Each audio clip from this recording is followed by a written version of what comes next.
Thank you, Grover. You know, last night was difficult, but I think I finally cracked it. I'm ready to record it. It's, the one that everyone's been waiting for. Yes. It. Dear God.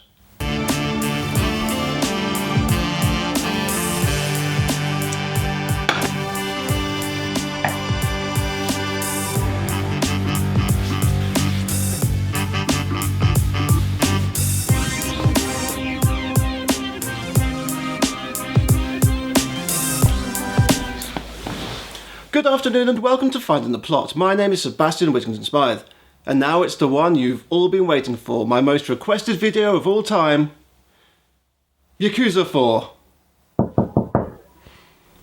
Who could that be?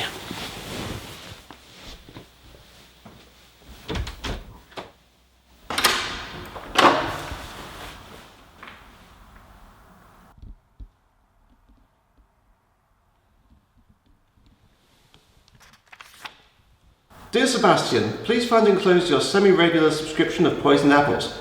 Don't eat them unless you want to die. Winky face.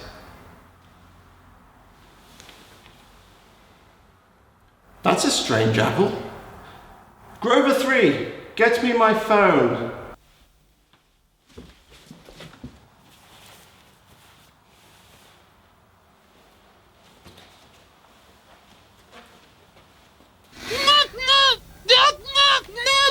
Hello, Poisoned Apples Incorporated. You want poisoned apples? We got them. You want not poisoned apples? Go somewhere else. Crunchy, sweet, too good to eat. Apples of poison, that's us. How can I help you? Hello, is this the cancellation line for my subscription of semi-regular poisoned apple deliveries that I didn't subscribe to? Well, I'm mighty sorry you want to unsubscribe, but yes, this is the cancellation line. May I ask why you want to unsubscribe? Because I didn't subscribe to them. Yes, but why do you want to cancel? Because they're delivered at the most inconvenient times. Why, like every single time I try and record a video for my super amazing smash hit YouTube channel, they just arrive. Is it every time, really? Well, not whenever I try and do my Drakengard 3 video, but I can never seem to get anywhere with that. So they only show up when you're not recording Drakengard 3 things? Yes. Why do you think that is? Well, I don't know. Maybe somebody just really wants me to get this Drakengard 3 video out of the way. Could it be perhaps that somebody close to you wished to be in the video to reap some of the delicious advertising revenue from such a highly requested slice of media? What? People make money from YouTube videos? Well, not anymore, not since the adpocalypse.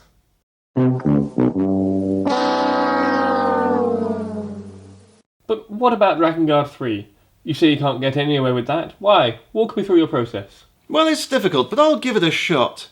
Bear with me as I put you on speakerphone so I can record a video for you. Live.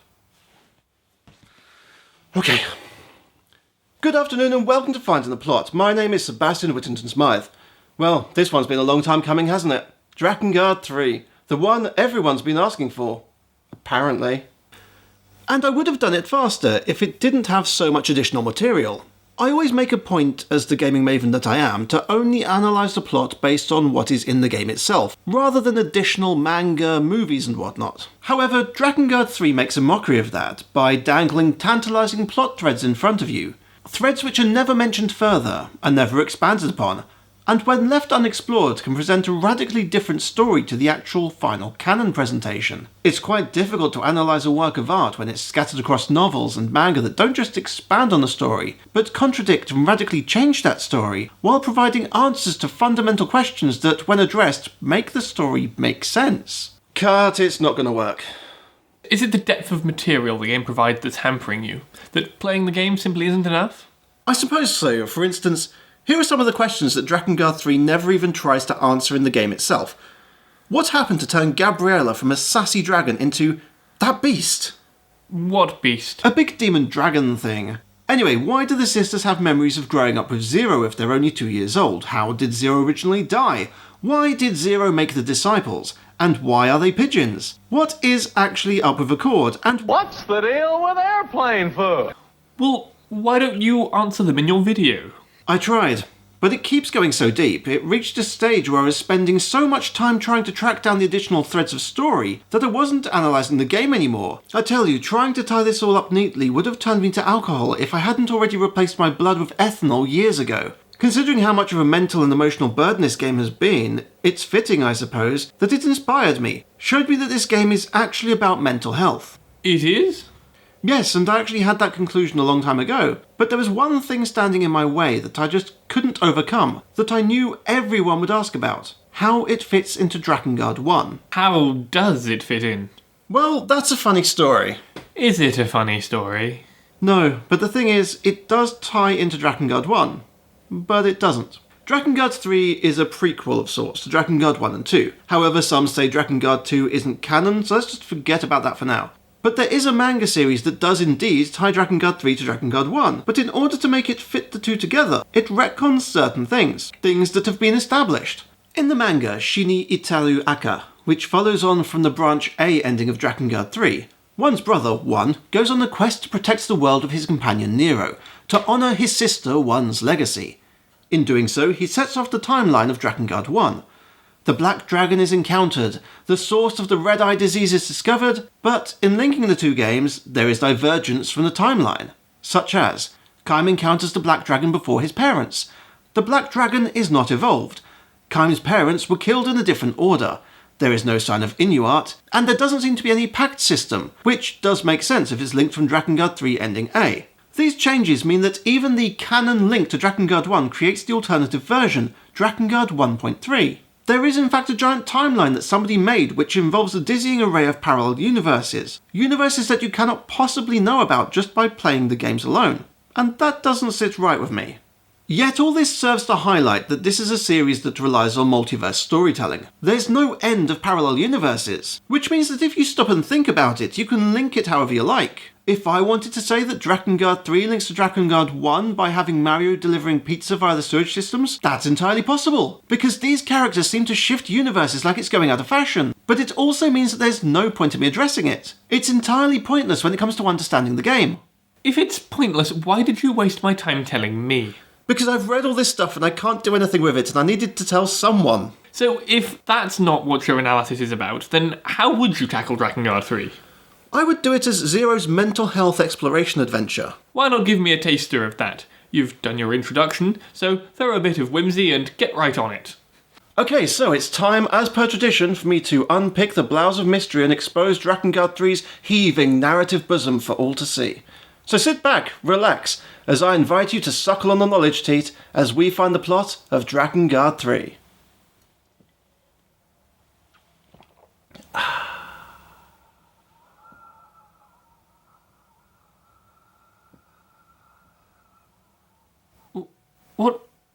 What is wrong with you?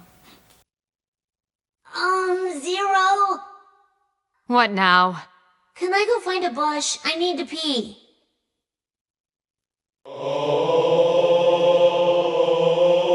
Long ago, in an age tarnished by endless conflict, 5 beautiful goddesses descended upon the land. The game begins with this man here telling the story of the Intonas, beautiful goddesses who brought peace and prosperity to the land. Beloved by all they were, powerful, beautiful, and then he gets killed by Zero. Who was that man?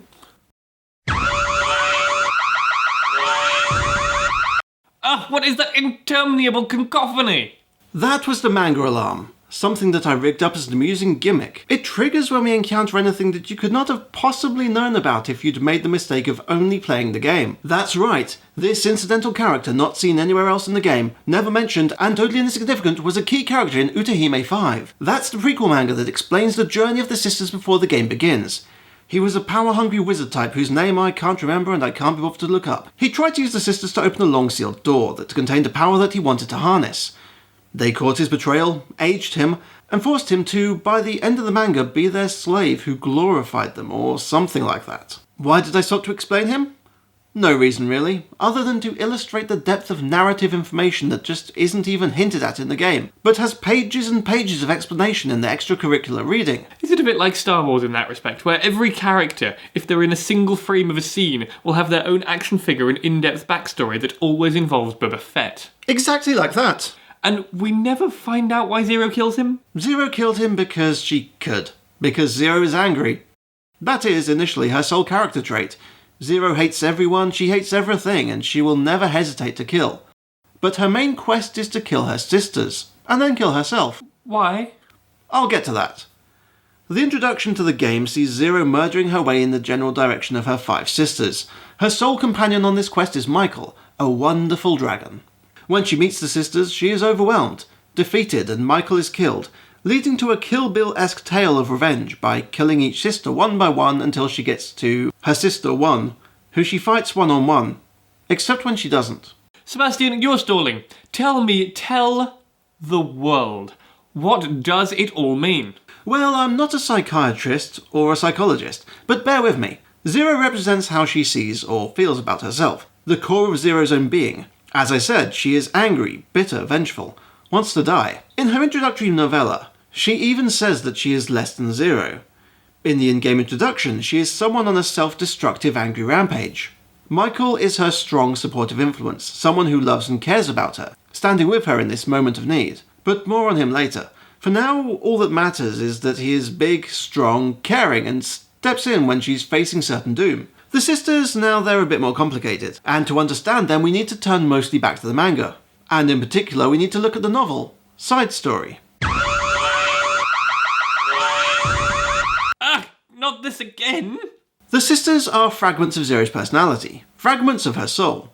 Now, on my initial playthrough I did spot this, and you probably did too, assuming you've both played Drakengard 3 and are interested in my work, which does make you a very niche person. But well done you. Ugh. If not, however, then I guess I'll need to give you a quick rundown of the Drakengard 3 plot, in chronological order, as a précis, otherwise you will have no idea what's actually going on. Well, I am a mysterious person on the phone who has never met you before, so of course this is going to be useful. So most of this content, again, comes from the side materials, because who would ever consider putting video game content in a video game? If you're thinking of reminding me that Nier did this too, no need. I remember, and it was mightily inconvenient then too. It's a good job that I only did that video while quarantined with months for 2 weeks, and I was too ill to go out and get more alcohol, or the amount of extracurricular drinking I would have had to have done would have turned me into a pickle. Would that have made you... Pickle Seb? No, because that would date my video terribly and I'm better than that. Anyway, on with the story. Zero as a young girl lived in the worst kind of poverty, learning to steal before she learnt to speak. While still a child, her mother sold her into prostitution. There, upon trying to escape, she learnt how to kill.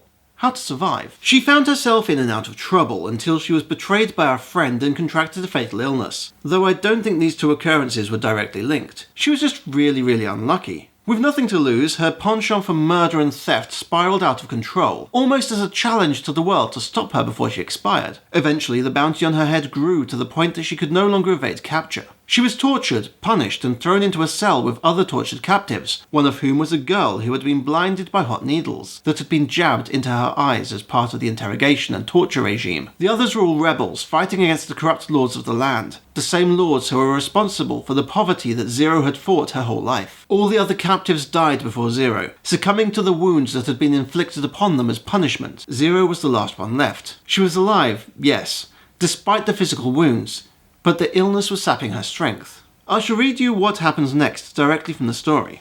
So I guess it'll be me. It had been decided that the last to survive would be burned alive with the bodies of the other 5. One of the group bit her tongue off when she heard. Another was dead by the time the bunch was dragged out to the square. Another died before the rain came, and a 4th during the downpour, leaving me and the girl. Good luck burning me in this weather. Maybe they'd try burying me alive with them instead. At least we can all take solace in the fact that she wasn't the last to go. It wouldn't have been right if the one girl who had shown compassion for the others right to the end had to die the worst. But what was right? Who was right? I could hear the girl's voice again. What we did was right, and it was. Only the world could be called wrong. This world full of lords who shit on their people. This world of smug murderers like me. This world where those who stand up on behalf of the weak are crushed like so many worms. This is madness. It doesn't make any sense.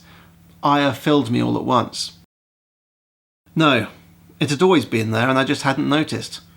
I hated the world. I had damned it in my mind since before I could remember. I could feel the tremor of a scream in my throat. Look, something warm dribbled from my mouth. It was blood, not a scream. This fucking world is trying to kill me.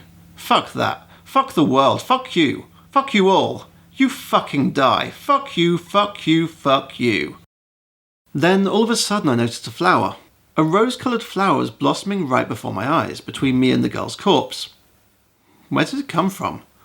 I don't remember seeing a flower there. It swayed beneath the rain's blows. The flower must have been new to me, and yet I recognised it. Maybe because its colour is so like my eyes. Or maybe I'm already dead, and this is one of those flowers that's supposed to grow in paradise. No, heaven won't have anything to do with me. I'm dying, and this is a hallucination. But that's alright. I still want to see it up close. I want to touch it. No one's ever given me a flower, and I've never longed for one. But this flower I love. I wasn't able to shut my eyes, so I kept gazing at the flower. It was so lovely. My life may have been wasted, but this wasn't such a terrible final thing to behold. As its widening petals filled my field of vision, I greeted the flower with a quiet smile. And that's how she became the Intona Zero. The flower gave her power, kept her alive, but in doing so Zero began to question what it was. What it did, what it wanted and where it came from. The nagging feeling that something just wasn't right about it compelled her to try and cut it from her body. When she tried, the flower paralysed her as she made the first cut, and out of her wound came a fluid, perhaps blood, that became 5 figures, 5 girls who looked familiar to her. These 5 figures were now her sisters, named 1, 2, 3, 4 and 5, given form from the will of the flower, whose mysterious power controlled her. It reached into her mind and took fragments of her power, and of her personality, and shaped them into these girls. Born of her memories and her soul, they were formed as a defence mechanism, to carry on the self-propagation of this strange flower. With these shards of personality, they were genuinely living creatures, who not only wanted to preserve themselves, but also had their own ideals and desires. Somehow, Zero knew that they had to be stopped in order to truly destroy the flower. Anyone tainted by the flower's influence had to die, and that included Zero herself. Which brought her here to this city. Cathedral City. Is that how the legendary cheese company got founded? The sisters went to Cathedral City and started up a cheese business. I like cheese. No, not the cheese one. Oh. Armed with a dragon and a bad attitude, Zero arrived to destroy her sisters, and that's what's happening in the prologue of the game. Got it? Got it. Okay, now we can proceed. So, the sisters in the game are indeed shards of Zero's personality, but they're more than that. They're personality traits that Zero despises about herself. Her sister 1 is her stubbornness, her desire to live, and her belief in justice, embodied by the visual appearance of the blinded girl she saw before she died. She hates this aspect of herself because it also represents cowardice. She dislikes that, even though she knows she must die, that she wants to die, she has a survival instinct that contradicts her one great mission. She can't stand that she is doing this out of a sense of justice, despite saying that she doesn't care. Despite the horrible things she's been through, she is trying to save the world. She's killing herself for the good of everyone, and yet nobody will ever know or care. Nobody will thank her. She knows that the world will continue to be unjust, and this just makes her so angry. And yet, she's doing it anyway. 1 embodies all of this in the form of that girl who was her fellow prisoner, and it's one of the hardest truths for Zero to face. 2 is her innocence and her dreams of the future.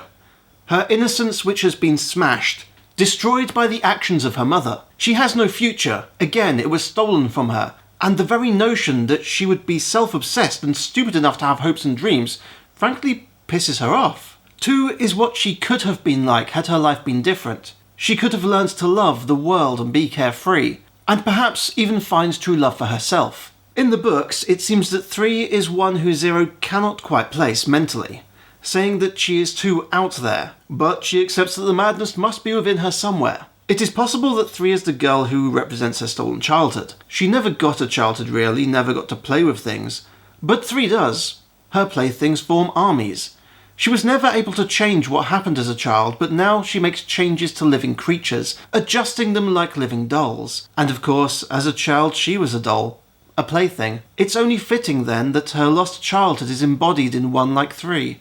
Either way, it is a reflection and admission that Zero cannot bear to see. 4 is the remnants of her pride. She reminds Zero of herself as a young girl who was thrown into the brothel, the girl who fought to maintain the small bits of pride she still had. This is why she is so hesitant and reluctant to have sex with her disciple Decadus, while the other sisters have sex like it means nothing. But more on Decadus later. The thing with 4 is that she is a virgin, in response to Zero's loss of pride in the brothel. 5 represents Zero's needs and desires to be loved. It is said in the novella that 5's face reminds Zero of a nun who she saw at the orphanages. The irony of the nun's appearance is that 5 is an nymphomaniac, always after sex in any form, because the deep desire Zero possesses to be loved is manifested as someone who will do anything to be loved, especially sex. To Zero, someone who was thrown into the sex industry so young, perhaps the closest thing she had to love was to be wanted for her body. The only thing she contributed to her mother was the money she got for being sold into the brothel. The only time she ever felt love was the fleeting moments that a man had her to himself. And again, 5 is the reminder that she will never know love. All she had was lust, and I suspect she despises herself for ever craving even that much. So here we are, Zero, her true self, squaring up against fragments of her personality that she cannot accept, that she hates, that have made her life intolerable. But she is prepared, and finally is ready to confront them with Michael at her side. But Zero is unable to win. One's dragon companion, Gabriel, joins the fray, and with an almighty breath attack destroys Michael, defeats Zero, and then the story skips ahead 1 year. Zero now has visible evidence of the flower sprouting from her eye. Her arm is prosthetic. Zero is quite literally broken, incomplete. No longer accompanied by Michael, she instead has a new companion, Mikhail, who she scorns and despises at every turn. But I've just pulled up images of him. He's adorable. He is adorable, innocent, playful, and a pacifist. These are all things that Zero dislikes, and she makes no bones about telling him just how much she despises him whenever she can. She even stabs the poor thing. No. Yes, it's despicable. Anyway, Mikhail is the reincarnation of Michael. As is mentioned at various points in the game, when a dragon dies they can wish to be reincarnated. This robs them of their memories and their personality and replaces them with a completely new life. So, although they don't die per se, they are not the same person. Zero isn't particularly fond of this fact, and it's understandable. If you were to have bonded with someone, how would you feel if not only did you watch them die, but then had them reborn as someone completely different before you? Someone who stayed around and acted, perhaps unwittingly, as a reminder of what you've lost. Michael was a total boss, whereas Mikhail is an incredibly deadly fire-breathing puppy. Why do you think this affected Zero so much? If she hated everyone, what was different about Michael? I think that maybe Zero was in love with Michael, and this is supported in Zero's prologue chapter DLC. Wait, there's DLC too. Not just thousands of mangas and novels and radio plays. There's DLC on top of all that. Oh yes, one for Zero and one for every sister. In Zero's one, we see Zero approach Michael, asking him to kill her. This is because only a dragon's tooth can deliver the killing blow to the flower.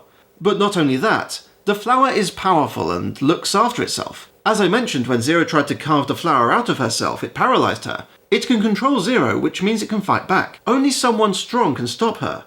Only a dragon can kill her. He initially refuses, however, telling her to earn the right to be killed. As the chapter progresses, we see clear evidence of their friendship blossoming. They like each other, care for each other, even though they are both far too grouchy to admit it. This is something Zero has never experienced before. She didn't know how to handle it. She had a companion who liked her for who she was, not for the fragments of personality represented by her sisters. After all, her sisters had split from her, taking them away. He liked Zero, not for her looks, or her willingness to give her body to anyone who would pay. No, Michael liked her for the real Zero. His existence gave her the confidence to face her demons, and it cost him his life, in the literal sense, and perhaps in the metaphorical sense. Perhaps things got too intense and he just had to cut his losses and leave. Where Michael was someone else's confidence in her, I suspect that Mikhail is Zero's confidence in and love for herself. It's immature, underdeveloped, bumbling.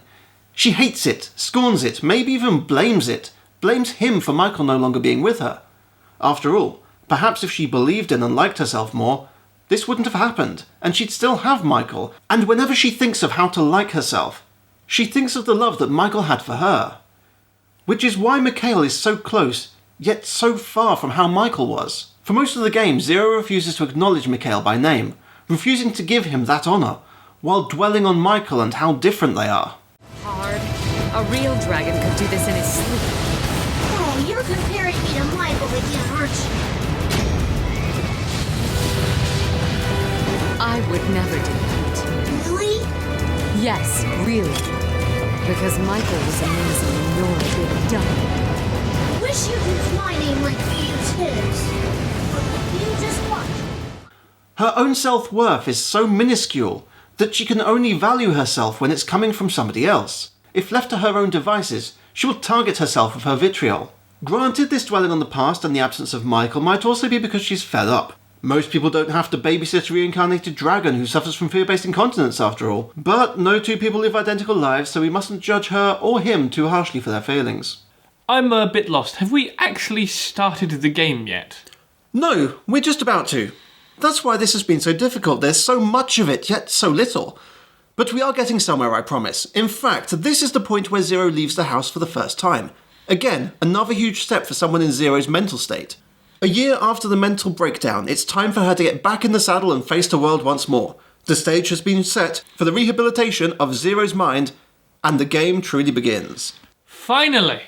So what happens? Well, the story within Drakengard 3 itself initially takes a very simple path, with Zero tracking down her sisters in order from 5 to 1, and slaughters them. As she does so, she claims their disciples, so that she has a greater number of allies to help her in her fight. Hold on, you say disciple. I know what one of those is. So, are the sisters Jesus? Well, the sisters are viewed in a holy way. But you're right, we need context for the disciples, or acolytes as they're known in the Japanese version, because although they mean the same thing, they do use different words, and I know how pedantic people can be. Each sister, except for one, has a disciple. They're the ultimate servant, assistant, right-hand boy to their mistresses, and each one has a personality trait that complements the attached sister. Ditto, paired with 5, is full of anger and hatred. He only values beauty and wants to destroy anything that he finds to be ugly, and he finds 5 to be particularly ugly. He laments that he is bound to her due to their magical bond, and dreads the inevitable physical couplings, of which there are many. 5's desire to be loved is matched only by his capacity to hate. Decadus is paired with 4. In sharp contrast to her virginal properties, he's a kinky boy. But his fetishes focus around denial and degradation, as opposed to actual physical stimulation. While she is an embodiment of lost pride, he arguably has no pride at all. And that's just the way he likes it, feeding off of the humiliation. Octa is paired with 3.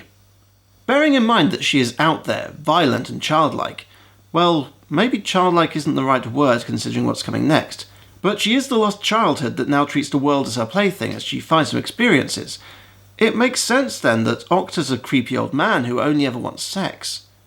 He relishes how she treats him like a toy, a plaything that she uses and threatens to cast away whenever she's bored. And then there's Scent, 2's disciple.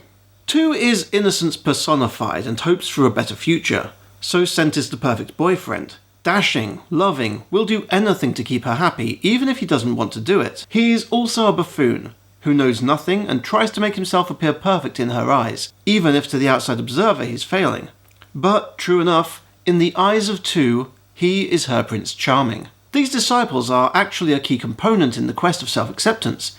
You see, each disciple is a complementary being designed to stabilise, or perhaps drain the powers of, and match up to a certain intoner. But more importantly, if the sisters are fragments of Zero's personality given the physical form of those who Zero feels most embodies that trait, then the disciples are manifestations of the people who flock to those traits. Ditto may be the boy who took advantage of her when she wanted to be loved. Octa may be the first client who she serviced at the brothel and so on.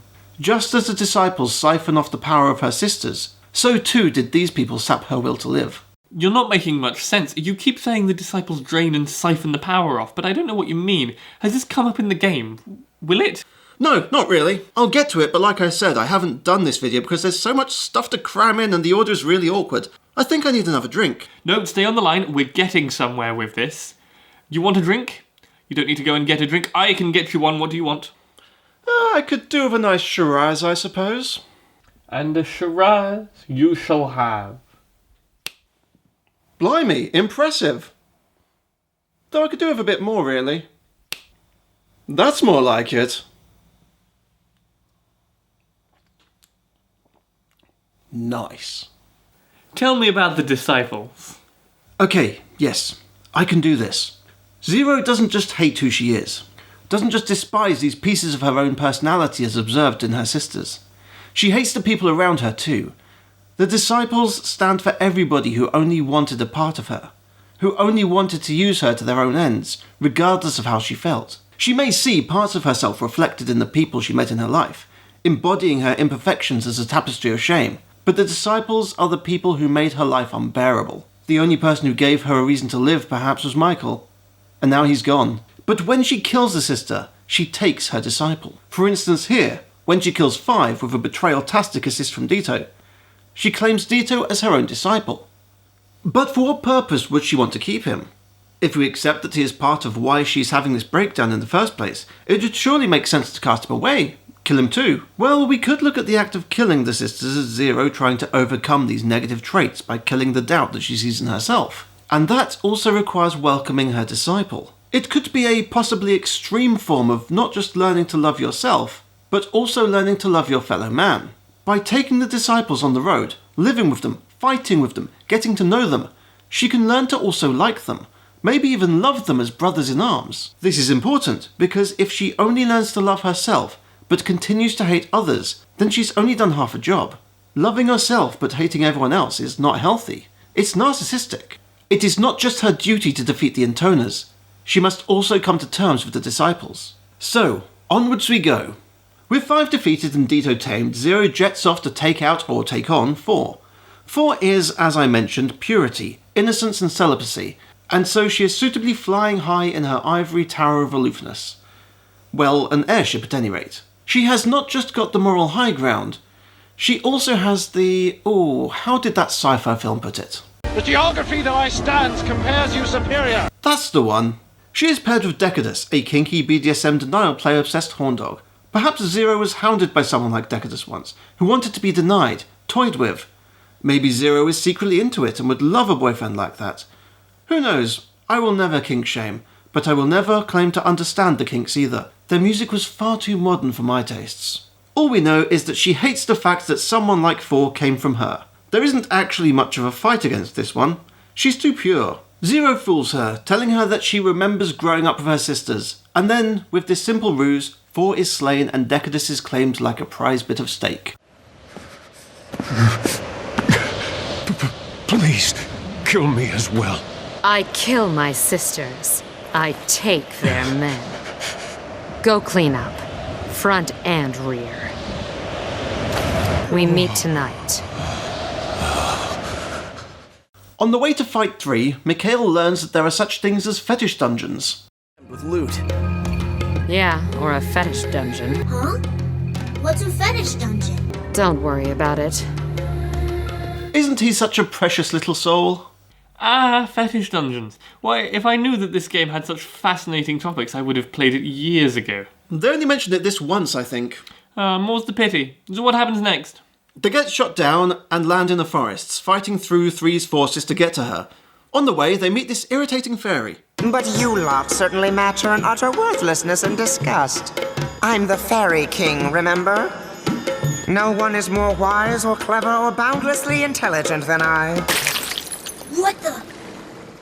Ah! You killed him! That fairy didn't last long. Sebastian, I want to know, of all the things in this game that you could have talked about, why did you mention this? I don't really know. I suppose it's because after all the flashbacks I still get to this day from Drakengard 1 of that shrill, penetrating, infuriating voice, seeing this fairy die was so cathartic. You know, it's just dawned on me that you've kept me on the phone for an awfully long time and still haven't cancelled my subscription yet. Don't you think it's time you did that? What I think is that you need someone to hear the ideas for this video, so you can finally get Drakengard 3 off your chest. And since your butler is completely incompetent, you will keep talking to me about this. I suppose you're right about me needing to talk this out. So why don't you just tell me what happens next? Tell me what happens in the forest. While in the forest, they bump into Octa. You know, the perverted old man I mentioned. I am the disciple of Lady 3, Mistress of the Wood. Oh, I just realised what he meant by insinuating that 3 is the Mistress of the Wood. And I'm ashamed it took that long. Or should I be ashamed I got it at all? I feel like I need to wash my brain out with a nice Riesling for even thinking about such debauchery. I don't get it. Mistress of the Wood? No. She is the mistress of his wood. Are you insinuating something about erections? Yes. No, you've lost me. Oh, forget it. Octa decides that he doesn't want to fight our heroes and surrenders to their cause. The reason he gives for this defection is as follows. So, why are you dropping 3? because my appetite for love is unsated. I need booty in the morning. I need my afternoon delight. I need sweet love under the stars of... All right, I got it. To do nothing but plunder the feed box day after day would make me the happiest man alive. And yet Lady 3 begs off at every opportunity. How can I stay with someone like that? Yes, she is seemingly preoccupied with her toys and won't play with Octa. Her puppetry of the flesh is something that she is quite obsessed with, you see, and it's far more important to her than what Octa has to offer. He tells them of her instability and of her scissors. When they meet 3, she says that she only holds love for her soldiers now. After a while, however, 3 reveals her gambit. She knows that Octa cannot refuse her. He may not love her, may not want to serve her, but... You seem to be somewhat confused, Octa. A disciple doesn't choose his intoner. An intoner chooses her disciple. She makes him summon Amisael, her puppet guardian. With the fight in full swing and things looking bleak, Mikhail eats 3, and then, in the ensuing ruckus, Cent arrives and kidnaps Mikhail for Lady 2. They track him down in the Land of the Sands, and again encounter Cent, who says the following. One of these days, that dragon is gonna be your downfall. Zero refuses to believe him, and they continue to hunt for 2. It is worth adding at this point that throughout the game, the relationship between Zero and her disciples goes from frosty, Zero hating them and scorning them, to her actually listening to what they have to say. Although at present she is still somewhat abusive towards them, and especially to Mikhail. But it is at least progress. When they get to 2, they find something that perhaps you may not have expected. She is not a sassy fighter like the others, but instead, her mind has broken. Being the kind, caring, loving soul that she was, the notion that her song was able to hurt and control others against their will was too much for her to bear. The more she fought her nature as an intoner, the more it damaged her, until she is now a husk of a person. This means that it falls to Cent, by himself, to summon her angel, and they do battle, with the 2 armoured beasts battling Zero and Mikhail. Just as it looks like Zero has won, it turns out that the enemy had one last ace up its sleeve, and flings an energy beam at her. Mikhail blocks and deflects the beam, killing the angel, and then fires a fireball at 2, incinerating her.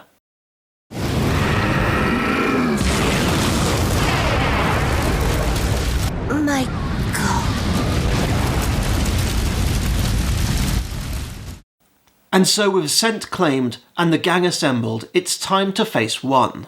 1, however, doesn't have a disciple, for reasons that are explained in another DLC with a little help, of course, from manga and novels. But before I talk about that, a little bit more about the disciples. As I said, through travelling with them, fighting with them and talking to them, Zero came to accept them and became almost friendly. And by the time Zero gets to 1, this happens.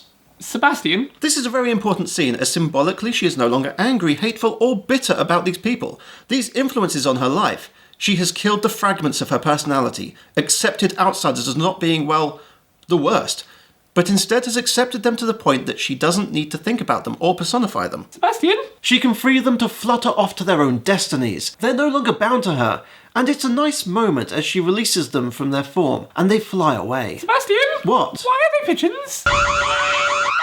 God damn it! Yes, that's right. This is another thing revealed in Utahime 5. These panels explain it clearly.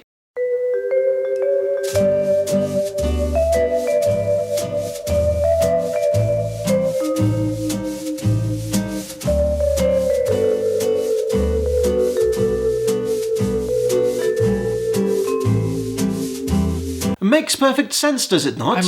I'm on the other side of the phone. I can't see anything. Exactly. So, basically at this point in the manga, the sisters had opened a door that contained insane amounts of power, and they lost control, summoning their angels and wreaking havoc. Zero used her powers to control some pigeons who were hanging about, and they bonded with the sisters, containing their power. Somehow, these pigeons stayed around long enough, absorbing the sisters' power, that they turned into human forms, and remained as a kind of power cipher, limiting the sisters, while the sisters depended on them and loved them. I don't think it's ever explained why the sisters decided to befriend pigeons who transformed into humans, but I guess it's just a quirk of their false memories considering they're 2 years old, but think they're older. The only one who didn't receive this treatment was 1, who Zero battled herself. However, Because Zero had split so much power to contain the other sisters, she didn't have enough in reserves to finally defeat her. Interestingly, the side story novel actually gives a bit more insight into her mindset while creating the disciples. She knew that she could use a living creature to absorb her sister's powers, but she didn't know exactly what would happen. She didn't realise that they would become servants of her sisters, didn't know that they would acquire human form and personalities. She actually appears to feel some sort of guilt over this fact, in that she created life that, had she not taken the disciples with her, would have ended. She's of the opinion that creating the disciples was as cruel as caging a bird, and yet reverting them back to bird form would be killing them, snuffing out the personalities that she created. It gave her pause for thought, to be sure, and she does posit that she took the disciples with her almost out of a sense of duty and pity. This whole bit is something I will always be somewhat hazy on, but that's what I gleaned from my extracurricular reading. Okay, that sort of makes sense. I suppose if she truly believed that strange avian magic would kill the burgeoning lives that she came to enjoy, why did she do it? Well, she returns the disciples to their original form because she and Mikhail are about to take on one. The casual observer might see this as Zero finally feeling they've earned their freedom, considering that the sisters have been defeated. Or was it out of a sense of honour, because they want to fight one-on-one, dragon to dragon?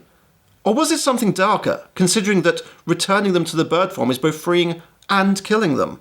But if the personalities she created in her mind were negative stereotypes and assumptions, personifications of people she could not stand, yet were based on her own delusions, perhaps it's not so bad after all. Wonderful point.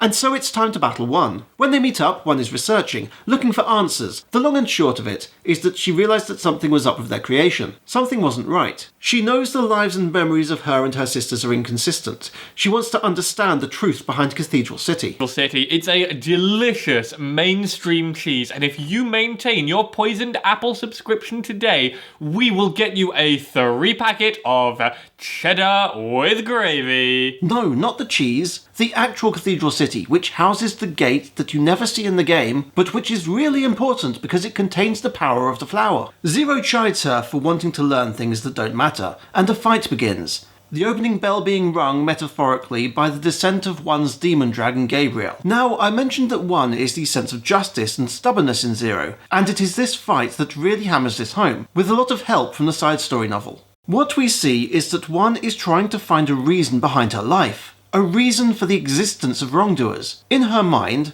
her and her sisters did no wrong, yet were persecuted, just as Zero was persecuted and betrayed and stolen from and abused long before she fought back. While the good suffer, the evil and corrupt are rewarded for their efforts. One was the mindset, you could say, of the Zero who had been judged and was awaiting execution. One was the embodiment of Zero's anger and dissatisfaction at the world. She may have approached her issues from a different angle to Zero, but the core was still the same. Yes, one was smart, reasoned, calm, because she had to be in order to survive. She was the outward cool and calm approach to Zero's desire to live. Calculating, plotting, strategizing. She is Zero's most powerful adversary to conquer. Not because she is the strongest per se, but because in Zero's fractured mental state, one is the be-all and end-all. Every problem she has in her mind arises from the injustices she has faced.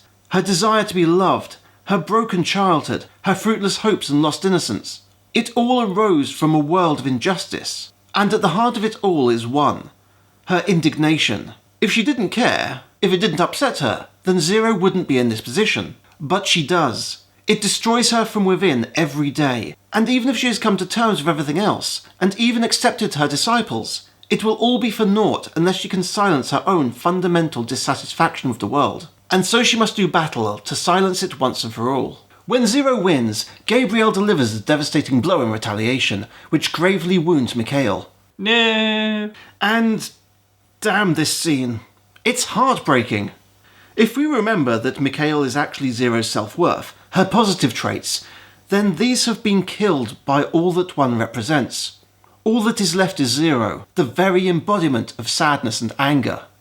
You know, right, Zero? Why dragons can be reborn?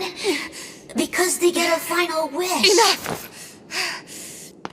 Just hurry up and... do it already! A dragon's wish is a deep and powerful thing. So now, I'm gonna make mine. And I'm gonna kill that dragon. What are you saying? I use my life to wish it, then I can make it happen. Isn't that great? No! No! No, no, no! I am not letting you do this! No!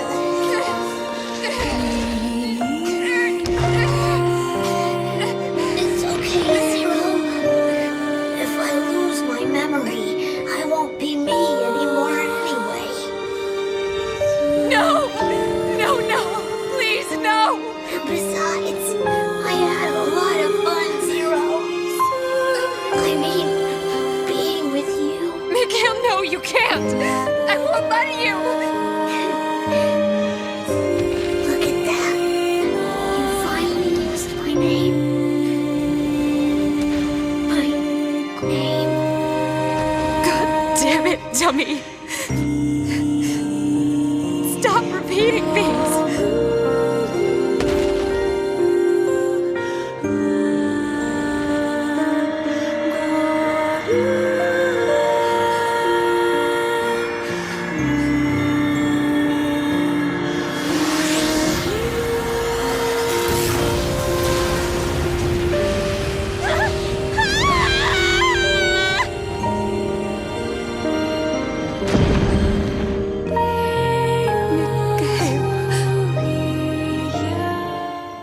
And so, when Zero wins, Gabriel dies, One dies, and Zero goes to tend to Mikhail. And then, she is stabbed by the male version of One.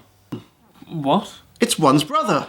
Tell me more about this shocking development. Do I have to? I'm really tired. I woke up with a fox head on and it was A fox's crazy. head? Why? Why? Grover's got this bee in his bonnet about trying to get me to summon my persona so he can harness its power for something or another. He's been trying to build an effigy to try and contact it or something. I don't know, it's irritating and I don't care. The point is that I went to try and sleep in the stairwell because he's not allowed to leave the flat for legal reasons. But there's no curtains and it's echoey, so I got drunk and put the fox head on to shade my eyes and cover my ears and, well, it worked about as well as you'd expect. You're strange. It's very hard to believe we're related. What? I mean, it's good that I, the subscription person, am here to hear about these fascinating tales. So tell me about One's brother. If I must. When I mentioned that One does not have a disciple, it's because she made her own brother. In the DLC, it's shown that One felt bad using other people to fight her battles, so instead she created someone from her own body, much as how Zero did, or the flower made her do. I suppose that by not having a disciple draining her powers, she had other avenues to exercise her abilities. This male version of herself was created with the sole purpose of fighting alongside her, capable of using her powers, but also kept a secret from Zero. He was a failsafe, because Zero didn't know about him, so she wouldn't seek him out or know to guard against him. You think after all this, I intended to survive? The world doesn't work that way. This ending is Zero's suicide, and then Male One wanders off to do his own thing. We now meet Accord, who says, I should have known this branch would also end like this. Seems like we should have taken a different branch somewhere along the way.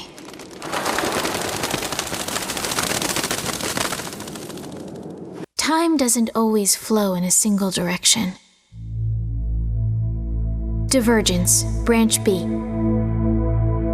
In the flow of post-cataclysm history, if a unique set of conditions known as singularities come together, splits occur in time, resulting in the multiple world divergence phenomenon.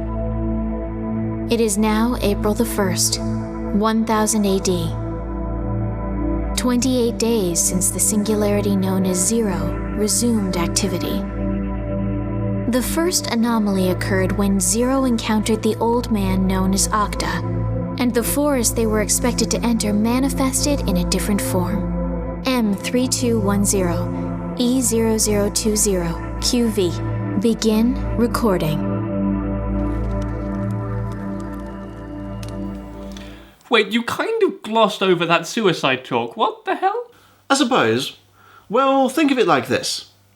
If Zero is fighting against herself and killing every aspect of herself that she dislikes, what happens when every part of her dies? From her innocence, her sense of justice, She is killed by an offshoot of her own warped mind, which walks out of a door, a metaphorical and literal door, leaving her in the dark. She never intended to survive the battle. She said so herself. This ending is suicide, simple as that. Her method of dealing with her problems was destructive, hateful and harmful. Okay, so singularities, what of them? What we see in Accord's little scene are places in the timeline where the world's future changes, based solely on the actions that Zero takes. This is because Zero is what Accord called a singularity. She is someone who is so powerful and important that her actions directly affect the trajectory of the world at large. The game itself then places you in a new timeline, where different events have taken place, creating a split from the world of the first playthrough. Due to this branch, things are different. Zero already has possession of her disciples, even though she's not defeated their intoners. For example, Octa and Cent are both loyal to Zero, even though 3 and 2 are still alive. In fact, Cent doesn't even remember 2 for some reason. One other interesting difference in this timeline is that Zero is being nicer to Mikhail. Aw, why? You don't like being with me? Is it because I smell? Is that it? What? No, I just want to see you spread your wings and soar across the skies and stuff. Oh, really? Wow. Okay, you got it. Watch this, alright? Watch this. I wouldn't consider that especially nice. I was nice once, and it was nothing like that. The very fact that she tried to spare his feelings is a big step. She wouldn't have done that previously. Anyway, this timeline also features Zero trying to come to terms with her mental health in a different way. She is less violent, slightly kinder.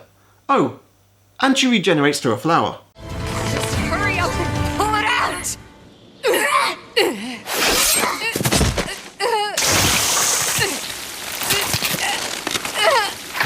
Now there's a sorry sight.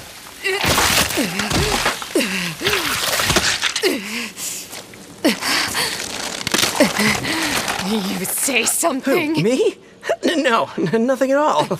Now, granted this also happens to an extent in the first playthrough, but I suppose I have to talk about it at some point. The flower! Finally, I've been waiting for you to mention this. The flower is the manifestation of Zero's depression. It blinds her in one eye so she cannot see the world as she should. It is a continual bane in her life that has forced her to face her sisters. It's driving her through the world, and is a constant threat. In the context of the game, it quite literally will not let her die. It is the sole reason for everything that's happening. As we know, Zero has died before, but the flower took hold of her, reanimated her body, because it wanted a host to destroy the world. But Zero didn't want this to happen, so tried to cut it out, which created the sisters as a defense mechanism. Exactly. In the game, the flower is seeking power to destroy the world. In the manga, the flower compels the intoners to a door to lure them towards a power source to bolster its abilities. In the metaphor, the depression is seeking ways to increase the power of Zero's negative feelings towards herself. It will not let her rest. It seeks her utter destruction, but not until she has suffered. All Zero wants to do is put an end to it somehow, even if it kills her, and she will do it in a permanent way that it cannot recover from. The only way to kill an intoner, or indeed the flower, is with a dragon. Hence why Zero has Mikhail, or originally Michael. Michael was the supportive person, or loved one, while Mikhail is Zero's sense of self-worth. Two things that can help fight negativity and depression. Wow, you actually have been paying attention. But of course, how could I tell you how utterly wrong you are if I didn't listen to a word you've said?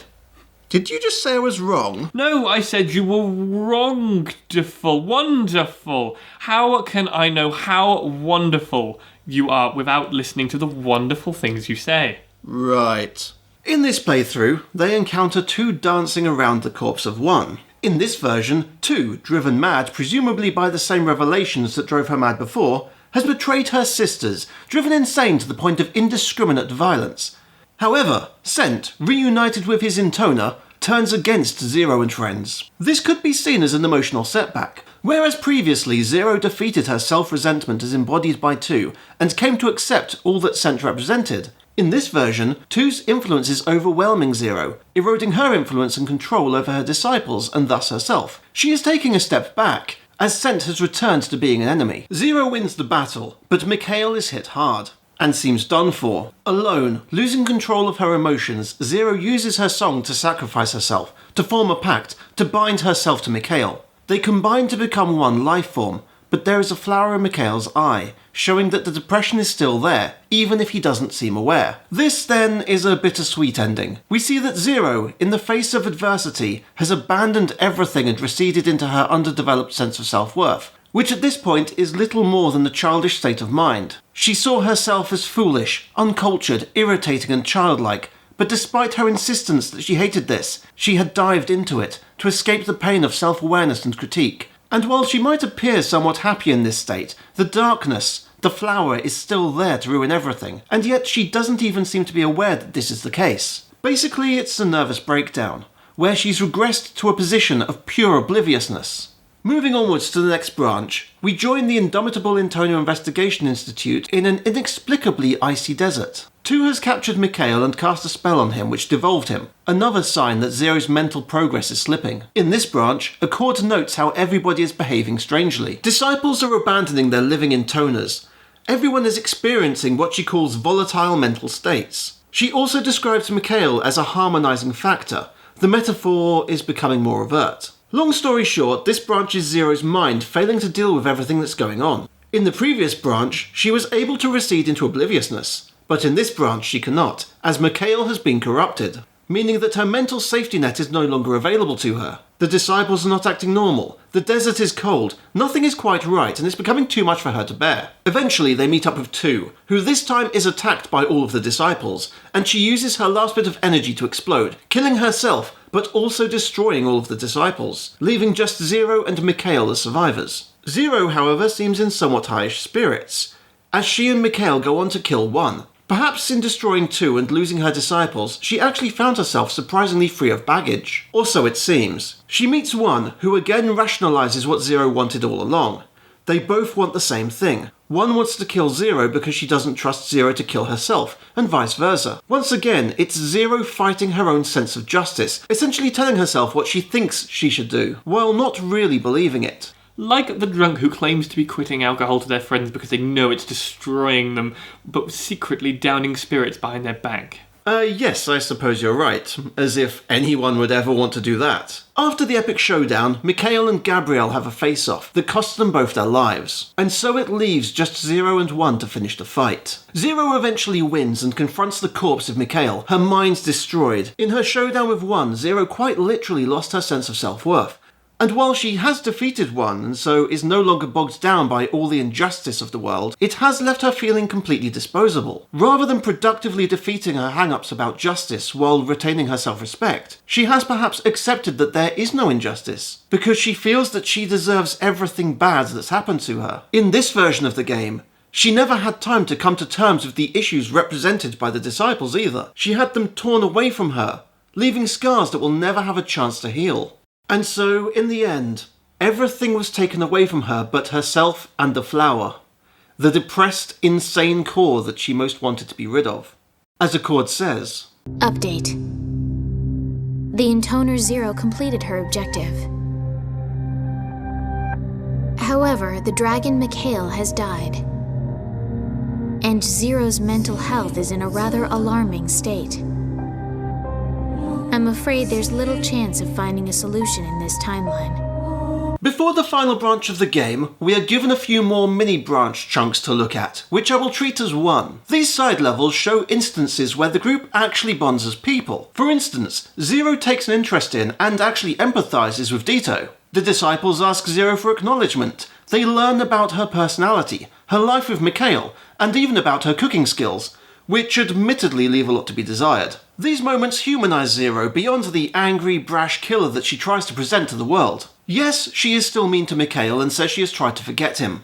But is that not a sign that she is actually trying to dismiss her own self-importance? Because she doesn't feel like she deserves to be considered important at all. This is a sign that she needs to accept it. Mikhail does, after all, represent the harmonizing factor. When Zero returns to her house, she reminisces and wonders about the different branches that exist. If I'm the singularity Accord was talking about, then maybe I'm the one bringing this world to ruin. The arm I lost to 1. If that's when the branch occurred, I'm already too late. It appears then that Accord has spoken to her about the parallel worlds and of the singularities before. Yes, Zero knows that she is a singularity, a being of importance. Did you know that I am a singularity? Really? Yes, why, once upon a time I had a mirror that would tell me how excellent I was, and that I was the most beautiful person in the world. I had this idea for a company that would provide poisoned apples to the needy to reduce the strain that poor people were putting on the country's economy. Because we were a company of such fine standing, I decided that the dress code should be a long, smart black cape and cowl with an old lady's face mask. Why, what could be more reassuring than the sight of an old lady giving you food? Well, on my first delivery run, I went to a house where 7 little people were living illegally. Their maid answered the door, I gave her an apple, and sure enough, she passed out from the first-class poison. Well, when it hit the newspapers, it was adapted into a story by some German fellow, I think. And then Disney, of all people, made it into a film. Well, one thing led to another, and now Disney owns Fox. It was because of me. It was me all along. Wonderful! I too am a singularity. My actions do have grave effect on the world. Why, I remember a time when I became sober for a few days and ended up reviewing a Digimon movie. A horrific occurrence for all involved. It actually changed the world and the way that people look at anime as a whole. Who knows what might have happened if I'd remained sober for a whole week? I could have destroyed the world. Well, I for one am glad that we never found out. But I must ask, who or what is a chord anyway? A chord is a recorder. Someone sent from the past to record all of history, every possible branch of it. Perhaps to warn future generations or to ensure that singularities do the right thing. Who knows? In this context, a chord is something of a conscience, or perhaps a therapist for Zero. She keeps watch, trying to keep Zero on the straight and narrow, warning her in each branch that things will not go well. She asks that Zero lets them, handle the intoner business from now on, a sign that she needs treatment from professionals, and threatens to neutralise Zero if she refuses. Perhaps that's a threat that they will section her under a mental health act. Zero heads off with Mikhail to destroy the towers that have been interfering with their mental link. These towers represent the interference in their mind, and as they are destroyed, Mikhail and Zero speak about Michael, and they seem to be rebonding in their own banterific way. Once they succeed, Zero reveals that she doesn't want to see the rest of the group, doesn't want to return to them. Perhaps by rebonding with Mikhail, she has seen what she needs to do to overcome her problems. Before we get to the end, it might be immature, but I must say, as much as Drakengard 3 lacks the pure strangeness that the other games were capable of, the interactions between the characters are quite the highlight, especially Mikhail's innocence. Well, Lady Zero, I was thinking maybe we could get it on tonight. The game is afoot,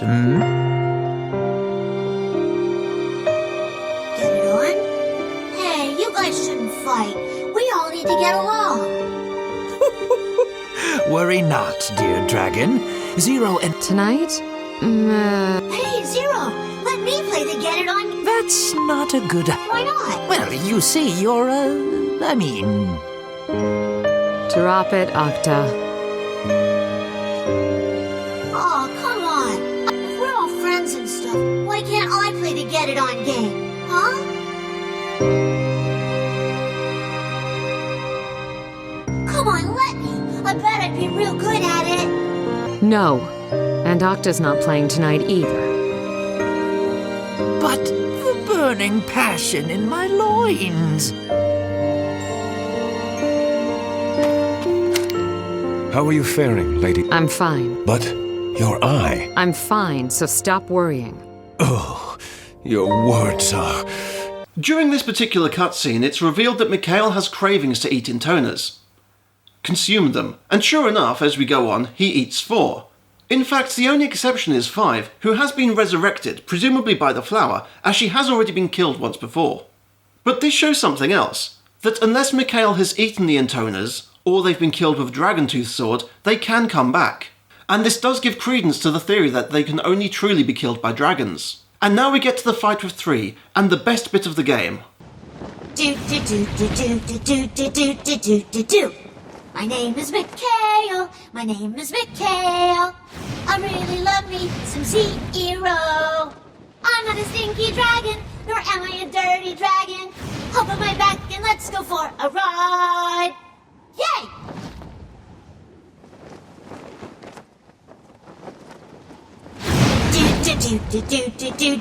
It's time for verse 2. My name is Mikhail, my name is Mikhail. I also love me some rotten meat. Give me praise, give me praise, give me praise, give me praise. Tell me I'm the bestest. Hop on my back and let's fly through the sky. Hey, Huh? there better not be a third verse. What? Sing again and I'll kill you. Fine. Decadus summons his angel and Mikhail's power kills 3, rather than Zero's sword. After a flashback scene, which I won't go into because it covers what I've already spoken about at length, Zero confronts 1 for the final time. The fight between the two intoners progresses, and eventually, with the aid of Octa, who loses his form of course, and Accord, who is a robot now for some reason, 1 is finally defeated with a dragon sword straight through the skull.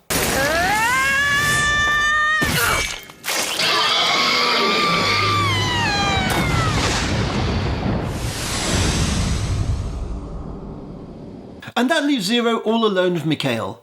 Zero, the person plagued with depression and self-loathing, has now confronted all of her issues, and has conclusively defeated them. She has been aided by the disciples, who once contributed to her negativity and self-loathing. She has laid herself bare, no longer burdened by the outer and inner turmoil. But still the flower, the depression, remains. The only way to vanquish it, perhaps, is for her to accept the final thing that she has been rejecting, scorning this whole time. Mikhail, the embodiment of her self-worth, modelled after the only person who ever showed her love, and hated because of all the memories and feelings of loss that come with it. And so, Zero realises that it's okay to be innocent and afraid. It's okay to love yourself, to sometimes be a big kid. And it's okay to allow yourself to be who you are. And in doing so, you must accept everything. Even if it means accepting that you're a broken psychopath with a flower for an eye, and that your one redeeming quality is a dragon who habitually wets himself. It's okay. Zero got to where she is by confronting the negative aspects of herself, defeating those she could not live with, and accepting those she could not live without. But now, it's time for her to allow herself to feel good about herself. And that means handing over control and authority to Mikhail, to prove that he can save her. And so, as the flower blooms, Mikhail masters the challenge of broken, testicle-crushingly unfair rhythm action, and the flower is vanquished once and for all.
Hey, Zero? Yeah? I had a lot of fun. With you, I mean. It was fun being with you. The killing was hard. It was really hard. But Stop repeating things. getting to be with you, Zero, getting to eat next to you, getting to fly around with you, getting to have you yell at me, and then getting to be friends again. It was really, really fun. I'm glad. Mikhail, Yeah? it's almost time. And that's it! Drakengard 3, the story of self-discovery and acceptance through murder, perversion, and a little bit of dragon love. That, sort of, is the moral to Drakengard 3. So despite all its avant-garde presentation, it ultimately descends into a Sunday school-esque moral. What did you expect it to be? Something gritty and dark with apocalyptic overtones like the other games. Not a game about loving yourself and accepting your flaws. It's just a bit of a letdown. I created a fake Apple subscription business just to be told that. I put hours of my life into setting all this up. You did what now? Nothing. Thank you for your time, I suppose. Well, think about it this way. Zero never had anybody or anything. She never believed in or loved herself, and the only positive thing in her life was the love she felt from Michael.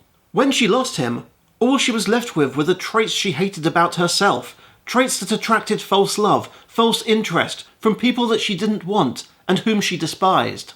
The only thing that was real was Michael, and he was gone, and thus any self-confidence she had went with it. Because if she felt positive about who she was, it was a reminder of what she had lost with Michael. This is why Mikhail is so scorned, and why it took until the end for her to acknowledge him, because this entire process in the game was Zero learning to accept herself, and accept that even though Michael is gone, it doesn't lessen the love and self-worth she can have for herself. It doesn't invalidate how he saw her. All those positive traits are still there, and if she doesn't appreciate them, nobody else will. So she found a reason to live. And yes, it is a Sunday school, hippie sort of way of looking at things, if you want to call it that. But I'm not here to judge, just interpret. Drakengard 3 shows that no matter how hopeless you may feel, there will be a reason to keep going. You just need to find yours. For me, the important thing to remember is love yourself, enjoy your games, and just enjoy the pursuit of happiness. Fine wine, good friends, and dragons. Always dragons. Dragons, I'll give you dragons. Bad dragons. Bah! When did this turn into a Con on the Waffle video? Next time you encounter a dragon, remember to give it a hug, because we're all dragons sometimes, and wouldn't you like to get a hug if you were a dragon? And of course you would, and that's just a theory, a Drakengard theory. But most of all, don't forget to stop using your noggin. Was this a reference to something I should recognise? Next time on Game Grumps, I remember it, so you don't have to, but that's just a buffalo diarrhea, Dookie. More importantly, is my subscription cancelled yet? Oh yes, you shall never get apples again. I'm signing you up for another 6 months of apples, or you could call them apples. But they're not apples. They're something quite different, and not for eating. Or are they?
What a strange boy.